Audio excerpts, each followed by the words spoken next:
Recently, when reflecting on my childhood, as one does, I realized that I was a pretty weird child.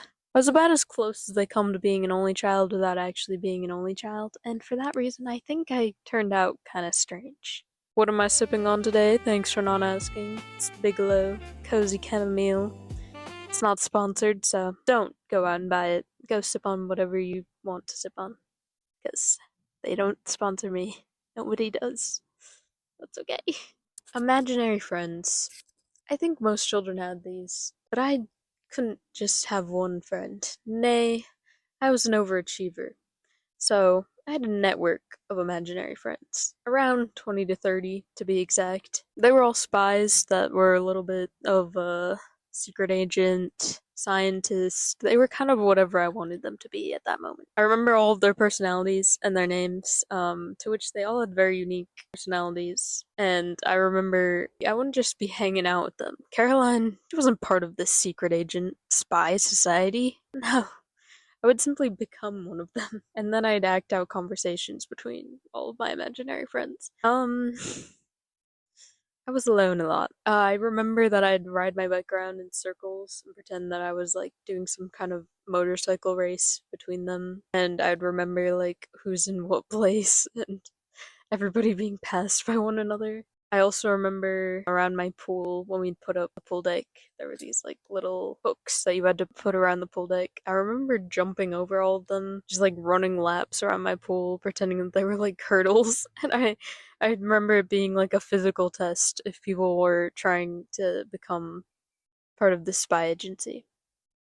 I remember when we were driving, I'd imagine them doing cool flips and stuff over their cars. That was strange. I didn't just need one friend, I needed a lot of friends. I remember that they also had theme songs. I don't remember any of the theme songs, or else I would perform them for you, honestly. I have no shame. I definitely remember that I used to sing it in the bathroom, just sitting on the toilet singing my song. And I distinctly remember one time I was laying on my bedroom floor singing this song I made up. My uncle cheered in, and I felt so embarrassed I didn't talk to him the whole rest of the trip, so sorry about that. I know most children are picky eaters, but I was really trying to outdo everybody with my picky eating. I didn't even like spaghetti sauce. All I really ate was buttered noodles. I liked my French toast sticks, my pancakes.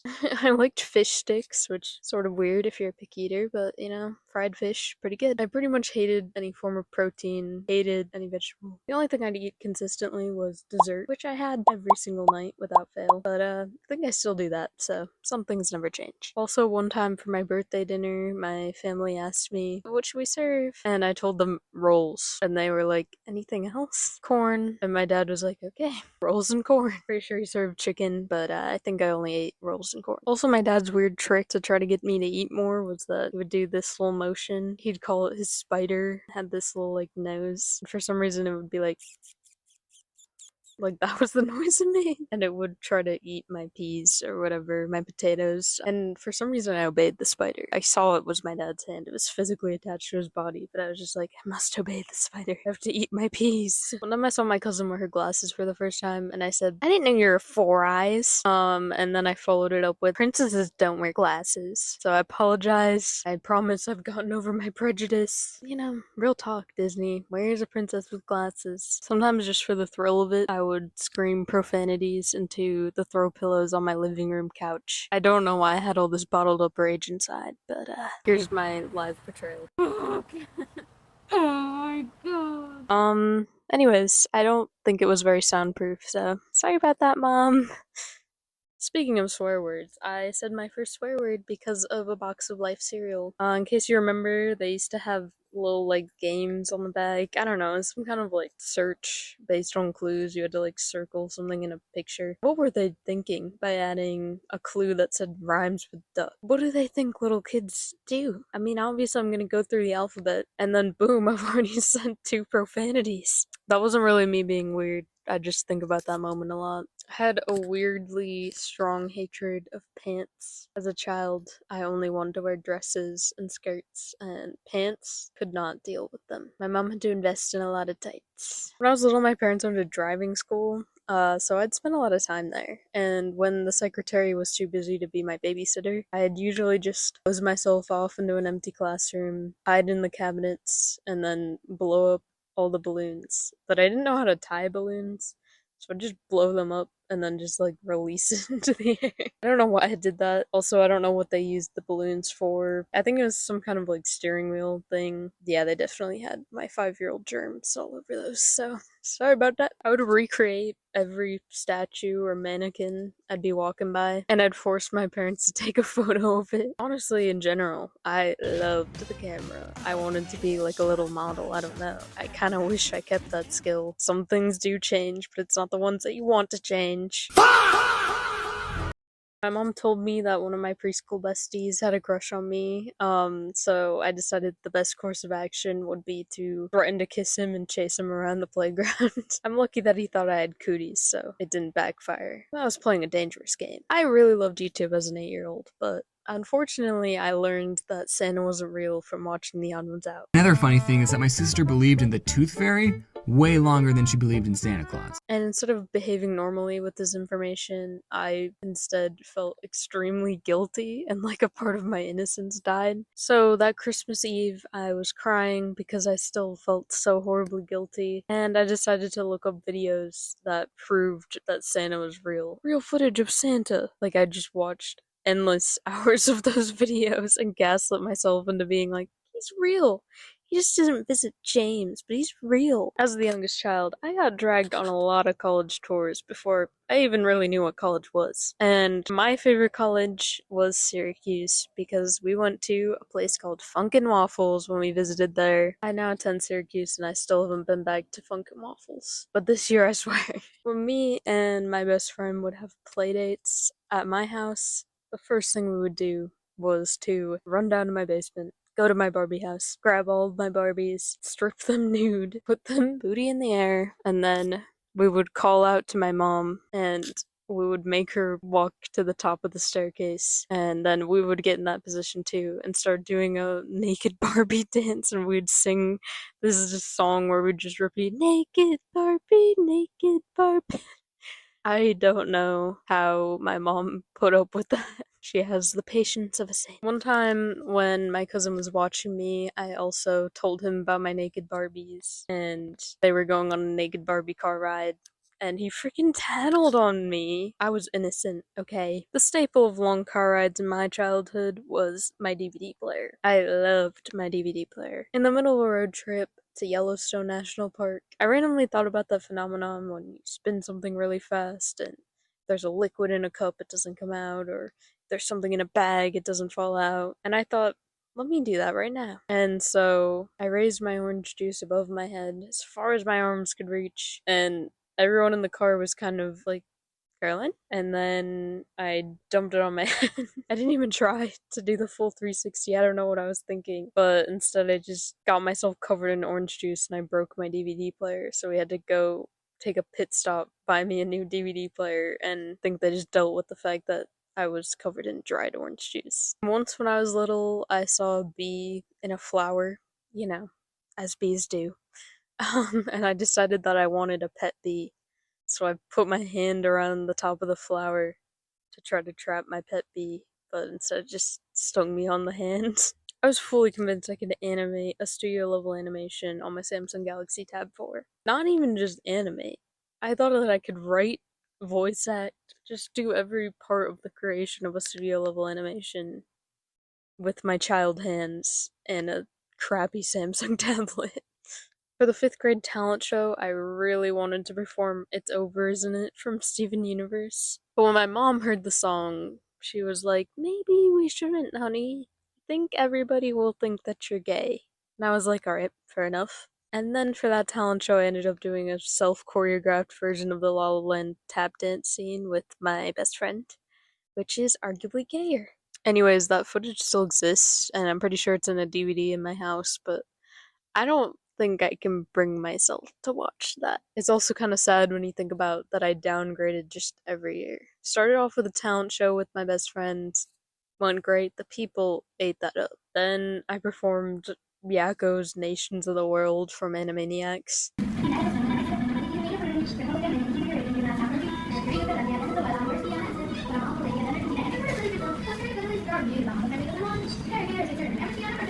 The people still ate that up. I mean, I looked pretty sure doing my little like bounces to the beat. But yeah, that La La Land performance. Ooh, ooh, I know it's rough. I used to fantasize about sacrificing myself for like world peace or like saving America so that I could be buried in Arlington National Cemetery, which is a cemetery in Washington, D.C., only for like presidents and war heroes. Why did I care about where I was buried? And why did I want to die at like 12? One time, when my brother tried to hug me, I ran up and kicked him in the balls as hard as I could. I don't know why I did that. When I had the stomach flu in first grade, I didn't want to be sent home because I really liked school.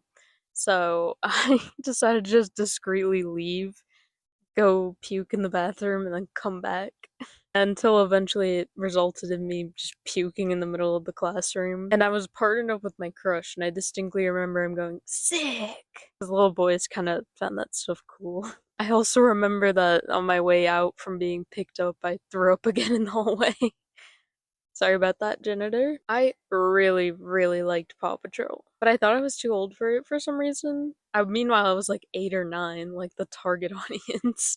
So whenever I would be watching it and my family would walk in, I'd just pretend that I was like watching it ironically, or that I wanted to make fun of it. Meanwhile, I had like a crush on the Dalmatian Marshal. I had a lot of weird crushes. I can think of some of them for you. Aang, loved Aang. Beast Boy, whew, Beast Boy was my favorite. Actually, my favorite was Christopherson from Fantastic Mr. Fox. I loved Christopherson. Oh, and speaking of pretending like I didn't like Paw Patrol even though I really loved it, I did the same thing with Bubble Guppies. I thought I was too old for Bubble Guppies. But anyways, I really liked the orange-haired one. I don't remember his name. I was really, really obsessed with Mario Super Sluggers, but since my brothers were kind of a lot older than me, I'd usually just play alone. If you win, it shows you this congratulations scene where all the characters have almost a Charlie Brown style dance scene where every character has their own individual dance. They do some kind of dance move. And to celebrate my victory properly, I would go down the line and recreate every single dance move that said character would do. And I distinctly remember that Diddy Kong's was just like a backflip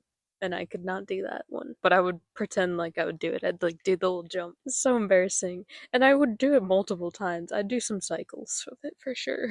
I've been drinking tea every morning since I was 3 years old. Now, granted, it was very milky at the beginning because you're not really supposed to give a child a full glass of tea. Still has caffeine, but I really, really loved my tea. And I remember my aunt brought me to a tea party that her friend was hosting, and she was laughing about the fact that in the middle of the party I was just like, where's the tea? Because you can't just promise me tea and not provide the tea. Who has a tea party without tea? Even though I was like this obsessed with hot tea, I would not touch iced tea. Like, I hated iced tea. I don't know why. I thought it was like so gross until more recently. I don't know. Any funny thing I heard from YouTubers, I would just quote at school and pretend that it was my own original joke. And I remember one time my mom got mad at me because I quoted LD Shadow Lady, and she said something like, I ain't no mountain goat. And I told my mom that I said that at school, which I didn't. I remember lying about that. And she was like, don't say that. That's so improper. Don't say the word ain't. No, it's 1:15. It's 7:30. So you are in mountain time. Mountain time? No, I don't live on a mountain. I ain't no mountain goat. Anyways, I still low-key thrift phrases that I find funny from YouTubers, so some things never change. I really wanted to break a bone for some reason, I think for the influx of attention, but I definitely tried to fall in an intentional way that would break my ankle. I had watched a little bit of anime as a little kid because my brother showed me like Sailor Moon or something that I think he thought I'd find cute and fun. My seat partner on the bus in second grade recommended that I watch this anime. So the first anime I ever watched on my own was Seven Deadly Sins. Not sure if you've heard of it or not. It's not a particularly good anime, but you know what it was? A very inappropriate anime to show a small child. But if we want to add more animated crushes that I had, Meliodas is on that list. My dad really, really loves Family Guy, but he used to like it even more when I was growing up. He'd watch it every night before he went to bed. I know for a fact a few times I would crack open my parents' bedroom door, put my little pillow out, and I'd lay in the hallway and I'd just be watching on their TV an episode of Family Guy, and then I'd just discreetly close the door, move away when the episode was over. I don't think they ever noticed that I did that. Because if they had noticed, my mom would have shut that down really quick. She obviously didn't want me watching Family Guy. But all the jokes went over my head, so it was fine. Back to the topic of my imaginary friends. I remember one time I liked to pretend I shared a lot of opinions with my parents, because, I wanted to have more in common with them. So I pretended like I hated those Loft House sugar cookies. Meanwhile, I freaking loved them. Are you kidding? They're like so overly sweet and amazing. So I made my mom buy them for me one time because I was like, my imaginary friend really wants them. Like, I find them disgusting. They're gross. But like, my imaginary friend really wants them. And then I just ate them. Also, I want to address this. As I mentioned before, I really loved YouTube as a child, and I really wanted to be a YouTuber and post YouTube videos. A certain SMP really just inspired me to start posting, and now I've lost access to some accounts where I made said posts, and they haunt my nightmares. Now that was a lot of And I was a little too old to be acting that cringy. I mean, 14's not that old, but I wish I knew better. And I wish that I could remember my emails. Why do I have like 12 emails? Anyways, I dog on my childhood self, but she was free. And also, I'm probably equally as weird now, but it's just less socially acceptable. Honestly, this is just the tip of the iceberg for what makes me a weird human being. And if you enjoyed this, you should consider liking and subscribing, because I'm pretty new to this whole YouTube thing, so I appreciate it extra. And if you have any stories of yourself being a weird child, feel free to share those in the comments, because I do read all of them. Also, I saved my greatest baby photo for last. That would be my big fat ass.